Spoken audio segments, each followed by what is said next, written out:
Hello friends, I'm Kendra Winchester. Let me clean my glasses while I'm here. Welcome back to my channel, and today I am going to be talking about books that I would really love to reread.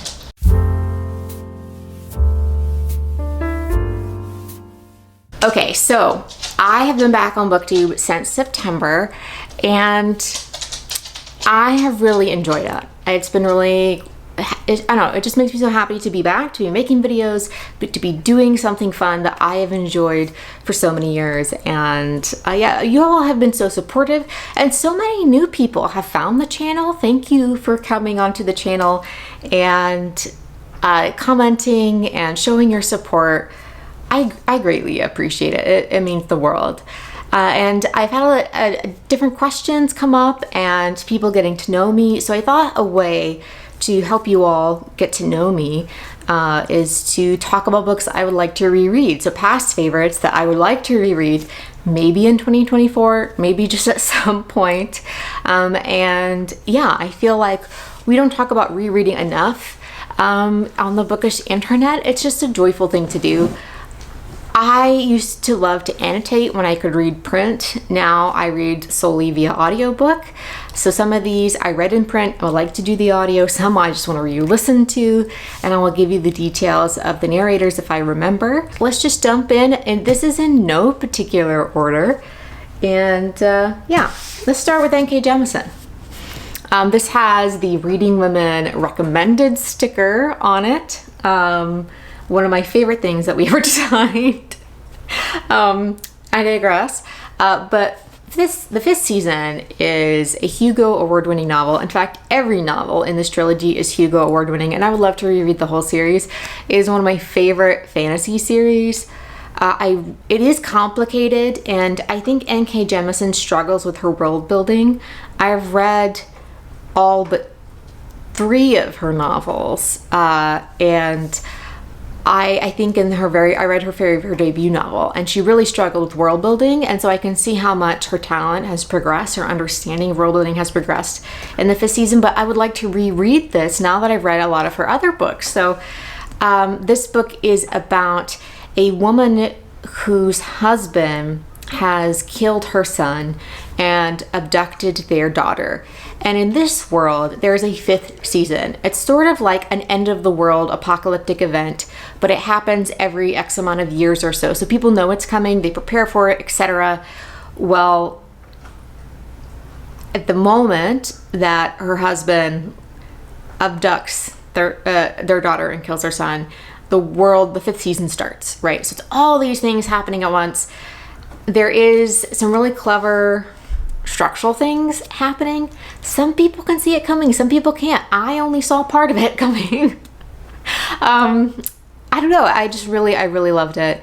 So 5th season. Also, Robin Miles, audiobook narrator royalty here in America. Like, oh my stars, Robin Miles is one of the OG narrators. Like, she really helped get audiobook narration off the ground and making it as a job option. She is like a classically trained actor or something that turned into an audiobook narrator, and you can tell. I loved it. And there's this video I'll link in the description box about an interview that Robin Miles did with N.K. Jemisin, and how, I don't know, it's an amazing conversation. I wish all audiobooks had those little YouTube clips about talking together about the creation of an audiobook of a text. Jhimpli Kheri's The Namesake is her debut novel, but she became famous with her debut short story collection, which came out before this, called Interpreter of Maladies.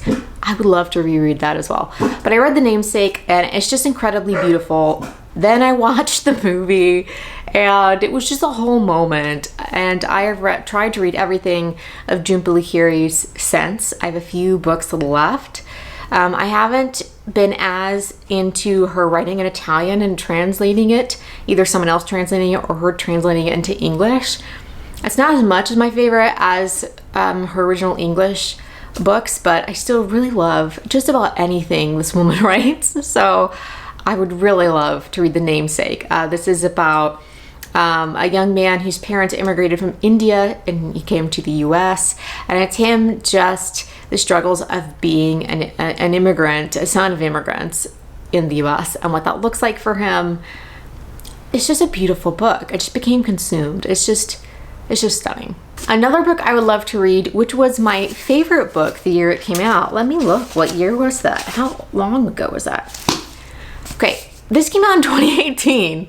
I cannot believe it. I have the video of me talking about how this is my favorite book of the year here, and if I can find it, I will link it.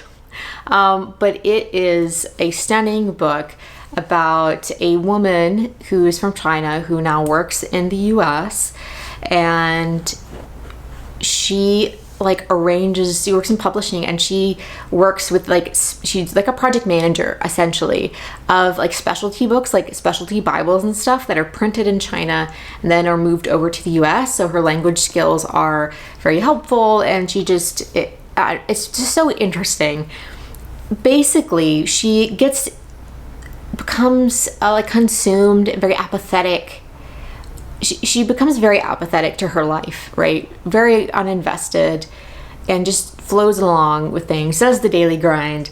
And then a illness breaks out of China and into the rest of the world. It was very terrifying that I read this book, and then the pandemic happened like a couple years later. Anyway, so I was reading this, and what the illness does is it kind of turns people into zombies, and they just repeat random actions from their daily life until the bodies literally decay and fall apart. It is a fascinating book. The main character it's interesting how the main character is definitely not aspirational, right? This character is messy, makes wrong comments. You can tell that she's kind of bought into a lot of colonial America, capitalistic dominance. She's sort of unlearning parts of that, sort of not. I don't know. There's so many questions I have. I had a friend who had some really excellent comments. Dylan, are you having fun rolling on the floor? Is it your best? Are you living your best life? My friend Shelby recently read this and had some great comments, and I'm like, I don't know. I thought it was this, but let me think about it. I need to reread it, and we'll talk about it. So yeah, I really love this book and all of the things that it sparks. I feel like for me, this is one of the touchstone millennial novels. Millennial pink, yes, but the way that stuff has broken down for millennials in a way it hasn't before for other generations. Absolutely fascinating. So this video is all about fiction that I would like to reread, but this kind of goes in pair with a memoir. This is Jeanette Winterson's Oranges Are Not the Only Fruit. It's her debut. It's her fictionalized life of her growing up in a very conservative religious community. She is adopted, and she talks about growing up in an adopted household, and she ends up beginning to work in the ministry in the church, but also has girlfriends. So this is fiction, right? And then years later, Jeanette Winterson writes her memoir, which this was sort of based on her life in some ways. And it's Why Be Happy When You Can Be Normal. And I read these together back to back, and it was one of those deeply impactful and things I felt on so many personal levels. I want to reread it now that I've had the time and space to process, but I want to read it with the memoir. So yeah, I recently got the audiobooks for both of them. I don't know if it'll happen this year. I don't know if I'm brave enough to do it this year, but we'll give it a good go. We'll see what happens. My favorite living author is Jasmine Ward. Okay, I've never been able to go to an event of hers. There are a couple events where she's coming to the upstate, and if I don't get to go, I will cry. I love her, but also I'm nervous to meet her. But Salvage the Bones is my favorite book of hers. It's the first book I ever read of hers, but I absolutely love the audiobook, which is performed by this person, which I cannot remember off the top of my head. I really love that audiobook. But that audiobook rights kind of expired and they didn't renew it. And so now January Lavoie, who is awesome, we do love her, is performing this again. And so I have mixed feelings because, of course, you know, when you love a book, when it's one of your favorite books, you love the narrator that you listen to the book with, right? But January Lavoie is also awesome. So I'm going to give it a try with the new audiobook and see how I feel about it. But the book is amazing. Either way, I've never read it. I think I've never read it cover to cover since I read it for the first time. I've read large chunks of it over and over and over. I've written them out, and I've written like a gazillion journal pages about this book. I absolutely adore it, and I read everything that Jesmyn Ward has put out, and I have enjoyed or loved all of it. She's just such a good writer. I have not read her most recent novel. I don't think I will this year. Like, I'm afraid to read it because it's the last one that we'll have for a while, obviously, right? So I treasure it. So if I do end up getting to go to an event, I will read it before then. But I love her. I will always read Salvage the Bones. Having read a bunch of short stories, I really started getting into short stories, working on Reading Women. And one of the, we interviewed the editor for Lucia Berlin's A Manual for Cleaning Women, because Lucia Berlin passed away, and so the editor at FSG worked with the son and the estate to publish a second short story collection and then a partial memoir that Lucia Berlin had written. And this is such an excellent short story collection. All of the protagonists are messy and just a hot mess in different ways, and it's just an interesting story collection, but I haven't read it since like 2018. I really need to reread it to see if it holds up, because it's been, I can't believe how long it's been since 2018. That was my like peak 20s, was like 2018. It was a great year. It was a great year. One of my favorite books of all time, of one of my favorite authors of all time, is Marilynne Robinson. I think she is one of the best Christian writers of all time. And I want to be very clear, this is not the genre of Christian fiction. This is literary fiction where the author happens to be Christian. But of course that does inform her writing. Gilead is about a pastor who's, I think, in his 70s, but he has a much younger wife named Lila. They have a son together who's like 4 or 5, and he's basically writing this book to his son to talk about like what he's learned. I have a lot of feelings about this book as a pastor's kid of 2 pastor's kids who, like, you know, we joke and say the family business is like being a pastor, but these are also Christian school teachers, deacons, trustees, Christian school principals, evangelists. Like, that is the family that I was born into.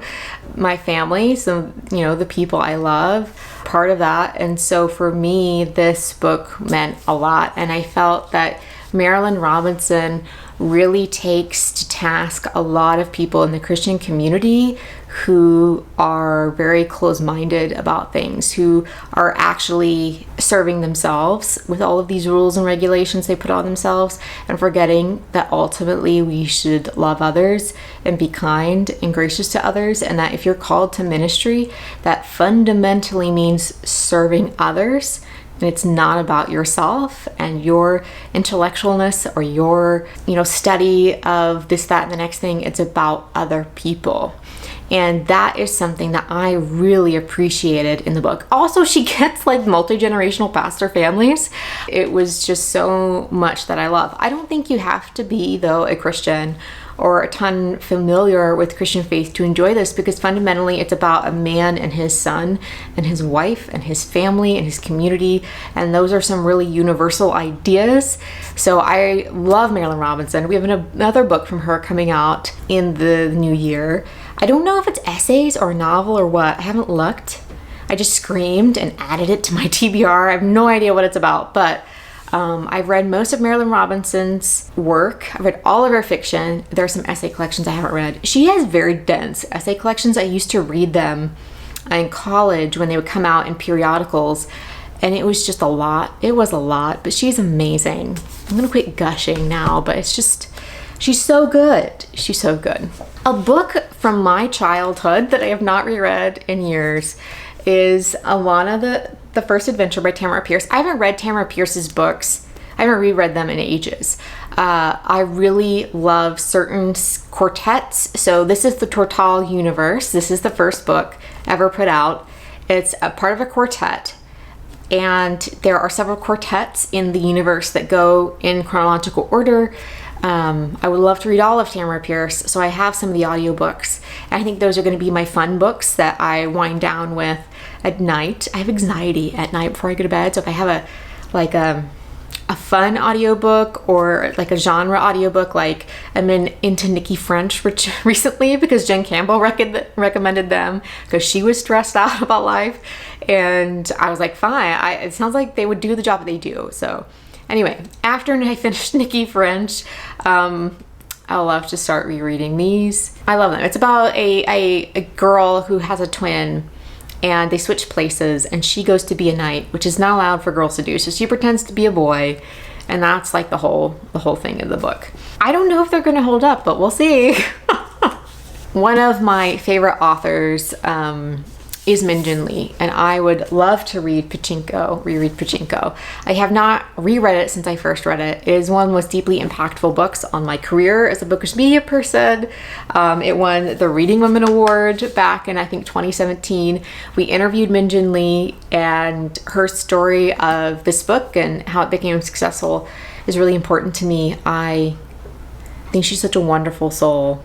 So this book is about like a multi-generational saga, which I love personally, about Korean people moving to Japan and what that life looks for them. You know, they're not allowed to be citizens and so on and so forth. What's interesting is the end of August, which is a book I'm still reading because it's very long, is more of an Unknown Voices version of that. The author is of Korean descent, writing in Japanese. At some point I will watch the show, but I haven't watched the show yet because it's in subtitles.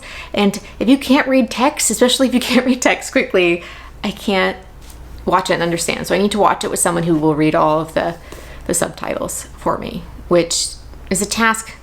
That's a lot for task for someone, so it'll probably be my spouse. But anyway. All right, my last book is a book that I reread a lot, and that is Mrs. Dalloway.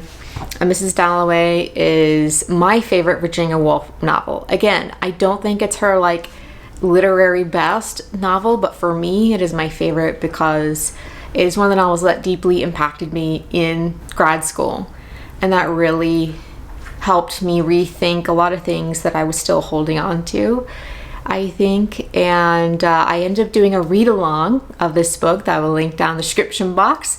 We used to have something called Reading Women Month. It was every June because Reading Women started on June 1st or whatever it was.